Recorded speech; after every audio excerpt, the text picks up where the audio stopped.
మీ business ఏదైనా మీ ఊర్లో promotion చేయాలంటే అది సుమన్ టీవీతోనే సాధ్యం. ఇప్పుడే సంప్రదించండి. కమనీయం రమణీయం సీతారాముల కళ్యాణం అంటారు. భద్రాచలంలో జరిగే సీతారామ కళ్యాణానికి రెండు తెలుగు రాష్ట్రాల ప్రజలే కాకుండా భారతదేశంలో ఉన్న తెలుగువారు అందరూ కూడా భద్రాచలం వైపు చూసే శ్రీరామనవమి కళ్యాణం జరుగుతుంది.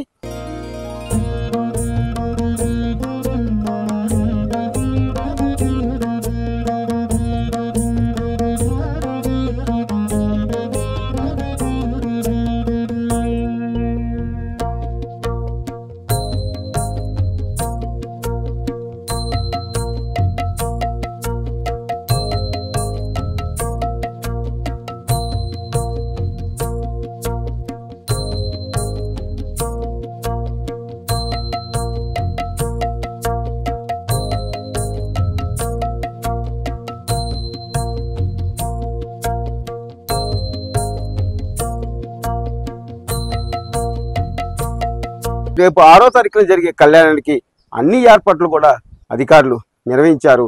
అయితే ఆ కళ్యాణం యొక్క విశిష్టత ఏంటనేది మనకి అయ్యగారు ఉన్నారు, అయ్యగారిని అడిగి తెలుసుకుందాం. సార్, సీతారామ కళ్యాణం యొక్క విశిష్టత ఏంటి? శ్రీరామాయ నమః, శ్రీమతే రామానుజాయ నమః. మనకి ఆదర్శమూర్తులుగా ఆరాధ్యమూర్తులుగా చెప్పబడేటువంటి వారు మనకి సీతారాములు. వీరి యొక్క దాంపత్యం లాగానే ప్రతి ఒక్కరి దాంపత్యం కూడా ఎంతో అన్యోన్యంగా ఉండాలని చెప్పేసి ప్రతి ఒక్కరూ కోరుకుంటారు. అలా చూసినట్లయితే తెలుగువారి అందరికీ కూడా ఇలవేల్పుగా భావించబడేటువంటి వాడు భద్రాచల రామచంద్రమూర్తి. వారికి జరిగేటువంటి కళ్యాణం మనం శ్రీరామనవమి నాడు జరుపుకుంటాము. శ్రీరామనవమి అంటే రామచంద్రమూర్తి యొక్క జన్మించినటువంటి మనకి తిథి. ఆనాడు విలంబినామ సంవత్సరంలో రామచంద్రమూర్తి చైత్రమాసంలో శుద్ధ నవమి పునర్వసు నక్షత్రంలో కర్కాటక లగ్నంలో రామచంద్రమూర్తి జన్మించినట్లుగా మనకి రామాయణం ద్వారా తెలుస్తోంది.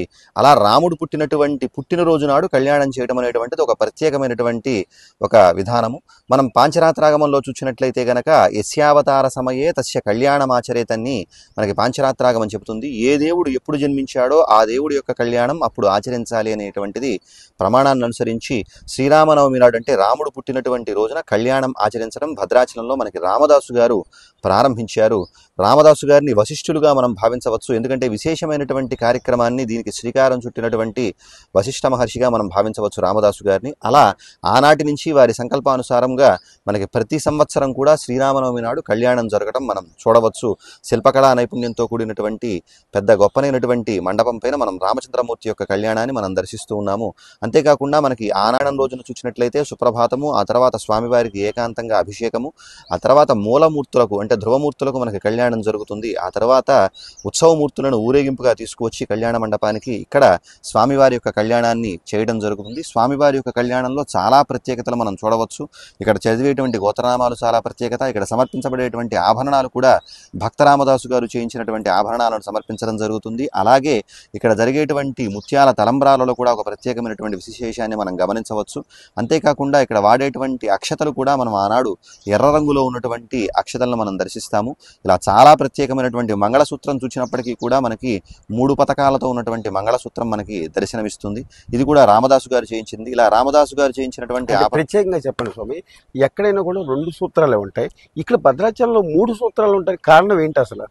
సాధారణంగా అయితే మనం చూసినట్లయితే ఎక్కడన్నా మన తెలుగువారి సంప్రదాయంలో తాళిబొట్టుకు చాలా విశేషము. అంటే 5వ తనాన్ని ప్రసాదించేటువంటిదిగా తాళిబొట్టును చెప్తారు. అలా ఈ తాళిబొట్టులో ఇతరత్రా చూసినట్లయితే మనం మామూలు ధరించేటువంటి మహిళామణుల యొక్క మెడలో ఉండేటువంటి దానికి 2 పతకాలే ఉంటాయి. కానీ భద్రాచలంలో ఉన్న సీతమ్మకి సమర్పించబోయేటువంటి మంగళసూత్రంలో చూసినట్లయితే మనకి 3 మంగళ పతకాలు అంటే పతకాలు 3 మనం దర్శించవచ్చు.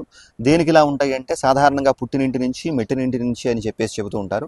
అలాగే భక్త రామదాసు గారు భక్తులందరి సమక్షాన కూడా తాము సీతమ్మని తమ పుత్రికగా భావిస్తూ ఏం చేశారు అంటే దానికి 3వ పతకాన్ని జోడించడం జరిగింది. అలాగా ఇతరత్రా వాటికన్నా కూడా ఇక్కడ ఉండేటువంటి మంగళసూత్రంలో 3 పతకాలని మనం దర్శించడం అదొక ప్రత్యేకతగా మనం చెప్పుకోవచ్చు. ఇలా కళ్యాణంలో ప్రతి ఒక్కటి కూడా ప్రత్యేకతవే. అంతేకాకుండా భద్రాచలంలో ఎవరైతే రామచంద్రమూర్తి కళ్యాణాన్ని దర్శిస్తారో వారు అశ్వమేధ యాగ ఫలితాన్ని పొందుతారు అంటూ మనకి బ్రహ్మపురాణం తెలియజేస్తుంది. అంటే ఇతరత్రా మనకి కళ్యాణాలు దర్శించవచ్చు ఉండవచ్చు, కానీ భద్రాచలంలో జరిగేటువంటి శ్రీరామనవమి నాడు కళ్యాణం ఎస్తు రామ నవమీదిని అంటూ మనకి బ్రహ్మపురాణం చెబుతుంది. ఎవరైతే శ్రీరామనవమి నాడు జరిగేటువంటి కళ్యాణాన్ని దర్శిస్తారో వారు అశ్వమేధయాగ ఫలితాన్ని పొందుతారు అని చెప్పేసి మనకి బ్రహ్మపురాణం చెబుతోంది. అటువంటి గొప్పనైనటువంటి ఫలితాన్ని కూడా అందించేటువంటి జగత్ కళ్యాణకారకమైనటువంటి కళ్యాణం భద్రాచలంలో జరిగేటువంటి సీతారాముల కళ్యాణం. ఇన్ని ప్రత్యేకతలు మనం ఈ కళ్యాణంలో మనం దర్శించవచ్చు.